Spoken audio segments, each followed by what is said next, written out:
In the previous episode of Encounter Israel, we talked about the spiritual condition of the Jewish people as described in the New Testament.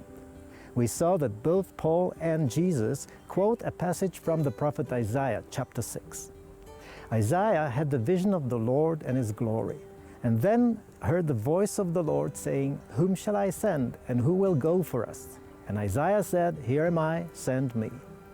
Then he was entrusted with the following difficult message. "Go and tell this people, be ever hearing but never understanding, be ever seeing but never perceiving. Make the heart of this people calloused, make their ears dull and close their eyes. Otherwise they might see with their eyes, hear with their ears, understand with their hearts, and turn and be healed."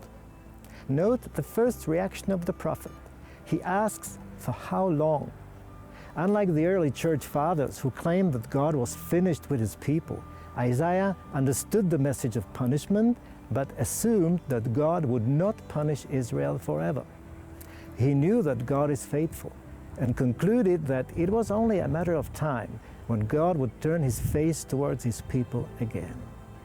And God answered him and clearly indicated that Isaiah was right in his assumption. Israel will suffer, but not forever. And he used the word "until," which means that there will be an end to that period of punishment. Interestingly, there are several scriptures related to the restoration of Israel which contain this little word "until."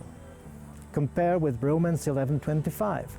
Israel has experienced a hardening in part until. Or Luke 21:24. Jerusalem will be trampled on by the Gentiles until. Or Jesus in Matthew 23. Look, your house is left to you desolate, for I tell you, you will not see me again until.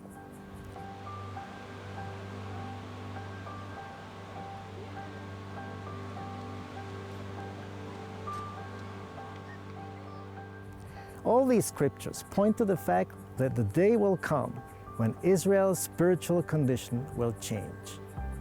Therefore, we do not have to fear to admit that hardening has come upon Israel. It is not anti-Semitic. On the contrary, taken in context, it is part of the greatest prophecies of restoration. And we can learn something more, an important principle from Isaiah. Before he could handle the subject, an angel had flown to him, a live coal in his hand, and touched his lips. He cleansed them. What's the difference between legitimate criticism of Israel and anti-Semitism? Our lips must be cleansed. Otherwise, we might incur God's wrath. Prophet Zechariah reveals God's attitude towards those who seemingly agree with His judgment over Israel, but in reality, by their criticism, they reveal the evil intent of their hearts. God says in Zechariah 1, "I am zealous for Jerusalem and for Zion with great zeal. I am exceedingly angry with the nations at ease. For I was a little angry, and they helped, but with evil intent."